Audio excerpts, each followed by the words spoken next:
Bonsoir tout le monde, أهلا وسهلا أنزل في اللون. J'espère que vous allez bien, j'espère que تشوفوا فينا مليح, راكم تسمعونا فينا مليح. قنبلة ذرية, راكم مش معناتها قنبلة.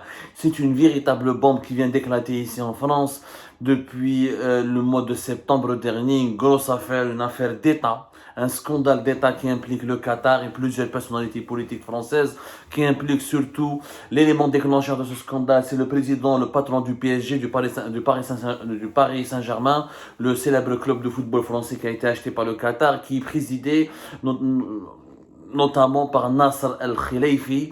Nasser El-Khelaifi qui est au cœur de ce scandale d'État qui vient d'éclater en France. Je rappelle que Nasser El-Khelaifi est à la fois le patron du PSG et le patron du groupe beIN Media, beIN Sport, qui diffuse en exclusivité les matchs de la Coupe du Monde du Qatar 2022 dans plusieurs pays à travers le monde. Un scandale vient d'éclater et qui a pour théâtre Alger.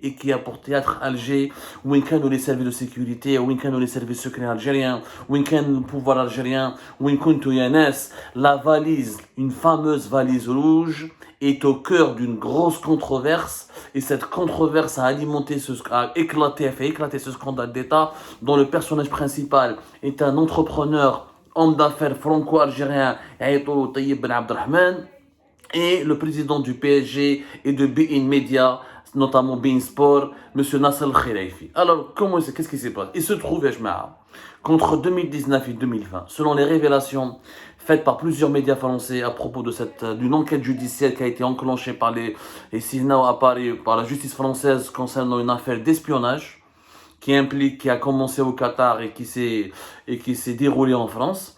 Il se trouve qu'une valise rouge contenant des documents secrets, des enregistrements, un téléphone, un smartphone et des vidéos, ou des USB, des clés USB, des documents, un smartphone, clé USB, des documents, un smartphone et des enregistrements sur des matériaux, certainement peut-être d'autres clés USB ou des CD-ROM, étaient cachés dans une valise rouge. Vous voyez, la valise rouge a été mise à l'abri pendant un temps à Alger entre 2019 et 2020. Où je fais aller la valise rouge. Les documents, ils parlent des aventures de Nasser El-Khelaifi avec la jante féminine, mais ça on s'en fout, ses coucheries, etc., ses sextapes, on s'en fout. Il y a dans ces documents, dans ces enregistrements et dans le smartphone de Nasser El-Khelaifi, des discussions privées et des preuves concernant les conditions dans lesquelles le Qatar a acheté la complicité de plusieurs dirigeants politiques français et plusieurs hauts responsables du football européen et plusieurs hauts responsables de la FIFA pour organiser la Coupe du Monde de 2022. Et dans cette valise rouge, il y avait aussi des documents importants qui retrace les opérations dirigées par le patron du PSG, qui est la fer de lance du lobby du Qatar en France et en Europe, pour riposter aux attaques lancées contre le Qatar concernant son organisation de la Coupe du Monde 2022. À la belle combien le Qatar a obtenu cette organisation, même si elle est bien organisée cette Coupe du Monde, même si elle est agréable et le niveau d'organisation est vraiment il honore le Qatar, mais malheureusement plusieurs révélations documentées, notamment depuis que le scandale du FIFA Gate a éclaté en 2016 et en 2017, plusieurs révélations ont prouvé que le Qatar a donné des pots de vin, il a marchandé, il a même négocié avec plusieurs chefs d'État étrangers, notamment Nicolas Sarkozy, et des personnalités politiques européennes pour obtenir l'opportunité d'organiser la Coupe du Monde. La valise rouge qui contient plusieurs preuves, je m'explique très bien, parce que l'histoire est claire, comment je peux essayer de vous résumer. La valise rouge qui contenait plusieurs preuves concernant les agissements et les opérations du Qatar autour de la Coupe du Monde 2022 était cachée à Alger. واحد ما كان سامع بها وواحد ما سمع بها en Algérie وواحد ما هدر وواحد ما حاول يفهم. Et jusqu'à maintenant يا جماعة, on ne sait pas comment les autorités algériennes ne se sont pas rendues compte qu'une partie du scandale autour de l'attribution de la Coupe du Monde au Qatar s'est déroulée en Algérie. Alors, c'est quoi l'histoire? L'histoire est quand un homme d'affaires franco-algérien qui est né à Gennevilliers, il s'appelle Tayyib Ben Abdelrahman. Tayyib Ben Abdelrahman, Tayyib Ben Abdelrahman, c'est lui, l'histoire بدات من عنده, il était en relation avec Nasser El-Khelaifi. Donc, قبل ما نحكي لكم على sa relation مع Nasser El-Khelaifi, لازم تعرفوا بلي طيب Ben Abdelrahman qui est méconnu en Algérie est un peu connu ici en France. وعلاش باسكو هو هذا طيب بن عبد الرحمن franco-algérien, il a double nationalité, c'est un français d'origine, enfin c'est un franco-algérien, sa famille sont des Algériens qui ont immigré en France. Il est né à Gennevilliers dans le 92, dans la région parisienne, où il a fait fortune, il s'est lancé dans les affaires, il a réussi, il fait partie des quelques hommes d'affaires français d'origine algérienne qui ont réussi, qui ont pu avoir de l'argent, qui se sont fait de l'argent. هو d'abord هذا طيب بن عبد الرحمن, il a réussi dans la logistique, le secteur du transport, dans le transport routier et notamment dans le BTP, dans le BTP, transport routier, où il a investi beaucoup en Afrique. Notamment, il était actionnaire d'un groupe qui était prospère en Guinée, il y a le F2B, où il était associé au plus tard avec un autre franco-guinéen qui est devenu ambassadeur de la Guinée équatoriale en France, ou qui est devenu plus tard conseiller aussi du chef d'État de la Guinée équatoriale, M. Teodoro Obiang Nguema. Ou Teodoro Obiang Nguema, la Guinée équatoriale, les Algériens et les Algériens, elle a organisé la Coupe d'Afrique récemment, il n'y a pas très longtemps. C'est un petit pays, mais c'est un pays qui est producteur du pétrole. Il fait partie des 5 ou 6 pays producteurs de pétrole sur le continent africain. Au continent africain, vous avez le plus grand pays producteur de pétrole, c'est le Nigeria, la Libye, ensuite l'Algérie, ensuite l'Angola, produit maintenant plus de pétrole que l'Algérie, mais l'Algérie, comme le Congo-Brazzaville ou la Guinée équatoriale. Ils font partie des, voilà, il y a un club de 6-7 pays qui sont connus pour leur potentiel, leur capacité de production de pétrole. Ils n'ont pas une grosse production, mais comme c'est un petit pays, la Guinée équatoriale, c'est une population de quelques millions d'habitants. يعني ماشي حاجة 1 million, même pas 1 million et demi, où ils ont une capacité de production de pétrole de plusieurs centaines de milliers de barils de pétrole par jour. Voilà, ils produisent entre 100 000 à 162 000, 180 000 barils de pétrole par jour. Donc, le président de la Guinée était un homme, et s'est enrichi grâce à l'argent de son pays, ou c'est un homme corrompu, dans des affaires de biens mal acquis en France, où il a acheté des Ferrari, des voitures de luxe, des appartements dans les quartiers les plus chics de Paris, où il a entretenu une vie de prince à Paris, où des associations de lutte contre la corruption l'ont poursuivi en justice, où les relations entre la Guinée équatoriale et la France sont très compliquées à cause de ces histoires où les membres de la famille de M. Teodoro Obiang Nguema ont été inculpés pour corruption et enrichissement illicite en France. Bon, Tayyib Ben Abdelrahman, il profite de ces relations africaines pour tisser un réseau, pour devenir lobbyiste. Il a tissé des relations avec des personnalités politiques françaises importantes. Il y a par exemple Rachida Dati, ex-ministre de la Justice. Il y a Yamina Benguigui, qui est une cinéaste et qui était aussi ministre importante de la République française. Benguigui Ejmaa, qui est cinéaste. Wesh كانت هنيك ministre de quoi يا ربي j'ai oublié le portefeuille ministériel qu'elle avait. Elle était réalisatrice, ex-ministre du... Attendez-moi, j'adore vous donner des informations très concrètes, parce que je me trouve louche. Elle était ministre déléguée chargée des Français de l'étranger et de la francophonie. Elle était à l'époque du gouvernement de Laurent Fabius. Elle travaillait sous l'égide de Laurent Fabius, qui était ministre des Affaires étrangères du gouvernement entre 2012 et 2014. Bon, grâce à ses connaissances au niveau de la sphère franco-maghrébine bien placée au sein de l'État français, Tayyib Ben Abdelrahman, donc il est devenu riche, il a des connaissances, il est devenu influent. Il est lobbyiste. Tayyib Ben Abdelrahman خدم toujours à la Libye. Par exemple, c'est lui il faisait du lobbying pour les dirigeants libyens. Après la chute de Muammar Kadhafi en 2011, il s'est rapproché du maréchal Haftar. C'est lui qui a, le franco-algérien, c'est lui qui a organisé le 16 septembre 2017 une visite importante du maréchal Haftar il était leur conseiller, c'est lui qui leur trouvait des soutiens médiatiques, politiques et financiers en Europe. Ensuite, il avait organisé une réunion importante à Brazzaville le 16 septembre 2017 pour que des dirigeants de la nouvelle Libye puissent rencontrer notamment Denis Sassou Nguesso, qui est toujours le président du Congo-Brazzaville et qui est le chef du comité de haut niveau sur la Libye au niveau de l'Union africaine. Donc il a fait du lobbying auprès de maréchal Haftar, il a fait du lobbying pour d'autres dirigeants libyens, où le lobbyiste, à la belle comme il est payé pour exécuter des missions afin de tisser des réseaux et d'influencer des décideurs importants politiques ou économiques afin qu'ils prennent des décisions en faveur des intérêts qui sont du client du lobbyiste. Par exemple, Hada Tayyip Ben Abdelrahman, il a été embauché aussi par Saif al-Islam al-Qaddafi, le fameux fils de, je pense que c'est le dernier, le fils qui était le fils le plus intelligent, le plus charismatique de Muammar al-Qaddafi. À la belle comme depuis fin octobre 2021, Saif al-Islam al-Qaddafi avait recruté Tayyip Ben Abdelrahman parce qu'il voulait devenir candidat aux prochaines élections présidentielles en Libye, qui devait être organisé avant la fin de l'année 2021, qui ont été reportés. Il devait être organisé en 2022, toujours rien. Donc, il y a une grosse inconnue concernant les élections présidentielles en Libye, mais ça c'est un autre sujet, on reparlera plus tard. Donc, Tayyip Ben Abdelrahman, il s'est fait un réseau de fous. Même Bad, il a connu l'homme le plus influent du Qatar en France, Nasser Khelaifi.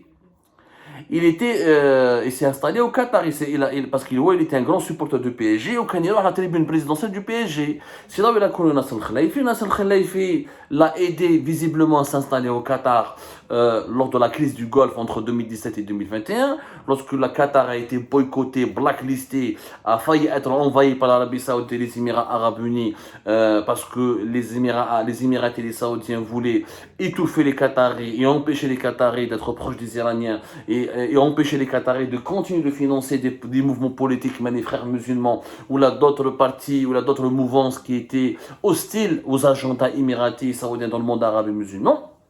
À l'époque, le Qatar avait recruté beaucoup de lobbyistes américains, anglais, européens, y compris français qui m'appellent Ben Abdelrahman, pour lutter contre la campagne médiatique des Émirats et de l'Arabie Saoudite. Il y avait une guerre de lobbying, une guerre d'influence entre Doha, Abu Dhabi et Riyad, où entre 2017 et 2020, l'argent coulait à flot.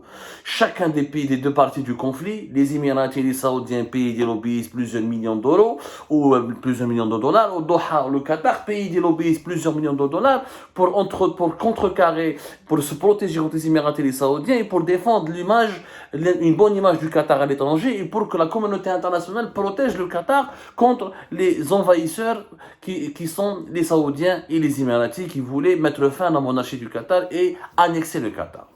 Thumma, il se trouve باللي ولا صاحب ناصر خلايفي. Et ben, Tayyip Ben Abdelrahman, il fait l'objet, l'affaire بدات le 29 septembre 2022. Le 29 septembre 2022, Tayyip Ben Abdelrahman a été arrêté par les services secrets français. L'homme d'affaires franco-algérien, il a été arrêté par la DGSI, la Direction Générale de la Sécurité Intérieure. Il a été placé en garde à vue. Comme en Algérie, la DGSI, c'est le renseignement extérieur, c'est le renseignement intérieur, c'est-à-dire tout ce qui est contre l'espionnage et protection contre lutte contre le terrorisme et surveillance du territoire. Il a été placé en garde à vue pendant 72 heures parce qu'il est soupçonné d'être impliqué dans une affaire de faux et usage de faux, corruption, recel et complicité de détournement de la finalité d'un fichier. C'est des accusations très graves en France. En fait, en termes plus clairs, ils ont accusé Tayyip Ben Abdelrahman, il a été accusé d'avoir payé d'ex-agents secrets des services secrets français, d'ex-espions, d'anciens agents de la DGSI, qui lui ont donné des informations confidentielles sur Nasser Khelaifi, où apparemment, Tayyip Ben Abdelrahman aurait fait du chantage de Nasser Khelaifi pour qu'il le paye en échange de la restitution de toutes les informations confidentielles et secrètes qui auraient pu bousiller la carrière et la vie de Nasser Khelaifi. الحكايه كيفاش بدات؟ الحكايه يا جماعه بدات لا دي جي اس سي elle a enquêté en France sur la démocratie وين تلحقها. En France, il y a eu un livre تاع un journaliste d'investigation يعيطوا Alex Jordanov. Alex Jordanov, il a écrit un livre اسمه Les guerres de l'ombre de la DGSI en 2019. Il a fait des révélations très graves sur le fonctionnement et les enquêtes et les affaires تاع le renseignement تاع les services secrets français. Les services secrets français ont fait une enquête. قال لك منهم لي سورس تاعك لي جورناليست قال انا جو دون با مي سورس جو بروتاج مي سورس داروا عنده une perquisition في دارو عند لا ميزون دو أليكس جوردانوف. ils ont découvert la trace تاع واحد اسمه مالك ان. هذا مالك ان ما على بالناش اسكو سي ان الجيريان ماروكان ولا ان تونيزيان. ان توكا سي ان ماغريبان، سي ان فرانكو ماغريبان كان يخدم في لا دي جي اس سي. Il était agent des services secrets français. Même il a quitté les services secrets français ou la sécurité privée. Il avait une agence de sécurité privée. Il vendait ses prestations auprès de plusieurs millionnaires ou la milliardaires d'entreprises privées ou des personnalités politiques pour qu'ils le payent, pour qu'ils assurent leur sécurité, pour qu'ils leur fournissent des informations concernant des informations importantes ou indispensables à leur protection rapprochée. هذا مالك ان كان يخدم في البي اس جي مع ناصر الخليفي. ناصر الخليفي, le patron du PSG, le Qatari, le plus influent, l'homme du Qatar en France et en Europe, il a pris Hada Malik N pour un dossier, pour une affaire sensible qui concerne les supporters du PSG. Attends, une mission de surveiller certains supporters du PSG et lui ramener des informations pour éviter le hooliganisme, pour éviter de déstabiliser, de salir l'image du PSG. Il se trouve que, d'après l'enquête de la DGSI en France, dans les services secrets français, Hadam Malik N a obtenu des informations et des documents confidentiels et secrets qui compromettent Nasser Khalifi, à savoir des images de sa vie sexuelle, des images et des conversations privées avec plusieurs dirigeants politiques et des personnalités publiques, et des opérations financières qui lient Nasser Khalifi à plusieurs personnalités du monde du football européen et du monde politique français et européen. وهذا ملك ان جمع هادو كاع لي زانفورماسيون كومبروميتونت ومدهم لمن طيب بن عبد الرحمن. Certainement, l'enquête ne le dit pas, on ne sait pas qu'est-ce qui s'est passé, est-ce qu'il lui a donné ces informations gratuitement, mais visiblement, selon plusieurs sources, Taïb Ben Abdelrahman est soupçonné d'avoir acheté ces informations. Bon, une fois que Taïb Ben Abdelrahman il avait ces informations, Nasser Khalifi, au Qatar, il a accusé les autorités du Qatar, le franco-algérien, Taïb Ben Abdelrahman est en train de faire du chantage. Il m'a volé des informations, etc. Mais parce que l'histoire a dit Nasser Khalifi, il a fait un majordome qui est un Marocain. Le majordome, c'est celui qui s'occupe de la maison, de chez lui, etc., le nettoyage, etc. Il avait soupçonné son majordome marocain de lui avoir volé des informations, notamment un téléphone portable, des clés USB et des enregistrements privés qui concernent sa vie privée et ses relations avec des personnalités publiques et politiques. Le 13 janvier 2020, Nasser Taïb Ben Abdelrahman, il a été arrêté à Doha, il a été placé en arrestation, il a été détenu secrètement. Selon lui et ses avocats, il a été victime de violences et de torture, il a été torturé. Ou les Qataris, ils l'ont si tu ne ramènes pas les documents que tu as volés ou les documents que tu détiens contre Nasser Khalifi, on ne va jamais te libérer. Oui, ils lui ont infligé, en tout cas selon son témoignage et le témoignage de ses avocats, ils l'ont torturé. Taïb Ben Abdelrahman, il contacte sa femme. Il demande à sa femme d'aller chercher la valise rouge. La fameuse valise rouge où il y avait le téléphone de Nasser Khalifi, des clés USB, des enregistrements et des documents secrets et compromettants. La valise rouge, elle vient à Alger. Donc la femme de Taïb Ben Abdelrahman, elle quitte Paris pour aller à Alger, prendre la valise rouge, la ramener depuis Alger pour l'envoyer au Qatar, pour la donner aux Qataris. Une fois que les Qataris ont récupéré tous ces documents compromettants, Taïb Ben Abdelrahman, le franco-algérien, il a été remis en liberté, il a été exclu, il a été expulsé du Qatar. Il a été expulsé le 1er novembre 2020. Donc il était en état d'arrestation, assigné à résidence au Qatar de janvier 2020 au 1er novembre 2020.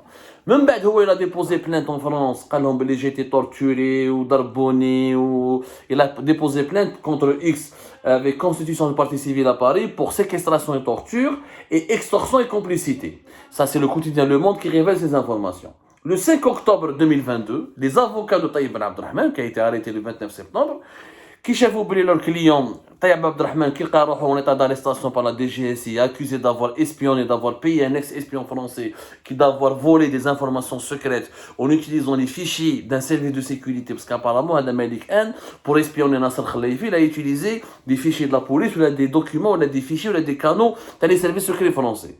Qui شاف روحه في الخرحاشة comme محاصر, il risque une longue peine de prison ferme, et ben il est en train de menacer de dire tout ce qu'il y avait dans cette valise rouge qui était à Alger. Son avocat Juan Branco, qui est très connu en France, a fait une conférence de presse où les documents et les informations en possession de Taïb Ben Abdelrahman impliquent une des personnes les plus puissantes du monde.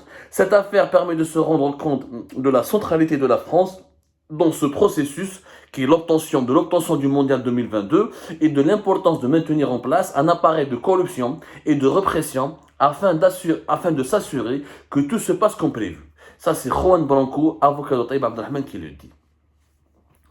Toute cette histoire tourne autour d'une valise rouge avec des documents compromettants sur le Qatar, les personnalités politiques françaises et les conditions d'obtention du Qatar de la Coupe du Monde 2022. Cette valise rouge était à Alger. سؤال اللي بقى مطروح quel était le rôle des services secrets algériens? Est-ce que كانوا au moins سامعين بالافير هذه؟ طيب عبد الرحمن معروف en France, il est connu par les services de sécurité français. Est-ce que les services secrets algériens ont enquêté sur Taïb Abdelrahman? Est-ce qu'ils avaient affaire avec lui? Est-ce qu'ils avaient affaire à lui? Pourquoi Taïb Abdelrahman n'a pas caché cette valise à Paris, il l'a cachée à Alger? S'il l'a cachée à Alger, c'est parce qu'il savait très bien qu'elle était en lieu sûr. Est-ce qu'il avait des complices à Alger? Est-ce qu'il avait des contacts au sein des autorités algériennes? Est-ce qu'il avait des contacts au sein des services secrets algériens? Est-ce que les services secrets algériens et les autorités algériennes ont obtenu des copies de ces documents fameux qui compromettent le Qatar? Est-ce que la lune de miel qui lie en ce moment Doha à Alger s'explique aussi par une collaboration éventuelle des autorités algériennes et des services secrets algériens dans ce dossier, puisque peut-être, la question se pose, les services secrets algériens auraient dit aux Qataris que nous avons cette valise rouge à Alger, et que vous pouvez la récupérer, et celui qui l'a cachée, c'est Taïb Ben Abdelrahman, et son épouse peut vous la ramener. Est-ce qu'ils ont donné ce coup de main? On ne sait pas, c'est des questions qui se posent. Dans les deux cas, si les services secrets algériens n'étaient pas au courant, et si l'État algérien n'était pas au courant de cette affaire, c'est grave. Ça signifie que nous n'avons aucun niveau de protection de la sécurité nationale, que واحد يخبي des documents aussi sensibles en Algérie, واحد ما يسمع. Si Taïb Ben Abdelrahman, qui est un lobbyiste proche des Libyens, proche des services secrets du Qatar, خدم مع les Qataris, خدم مع les Libyens, خدم donc pas mal. Il a connu pas mal de personnalités politiques françaises. S'il n'avait pas été suivi, encadré, surveillé par les autorités algériennes et les services secrets algériens, ça veut dire que nous assistons à une faillite totale de notre système de sécurité nationale. Et si les Algériens étaient complices, étaient au courant, ça veut dire que l'État algérien s'est impliqué gravement dans le scandale du Qatar, du mondial du Qatar en 2022. Pour le moment, nous n'avons pas de réponse à ces questions. Tout ce qu'on sait, c'est que tout s'est joué à Alger, que les documents les plus sensibles concernant l'implication du Qatar dans ce scandale d'État, la presse française, Le Monde, Libération, Mediapart, Blast, tous les médias d'investigation en France parlent d'un scandale d'État, Le Parisien. Une partie importante de ce scandale d'État s'est jouée à Alger parce que tout était caché à Alger et les documents les plus sensibles et les plus confidentiels et les plus compromettants contre le Qatar et Nasser Khelaifi, qui est l'homme, encore une fois, de la famille royale du Qatar en Europe et en France, ont transité par Alger et ont été cachés à Alger.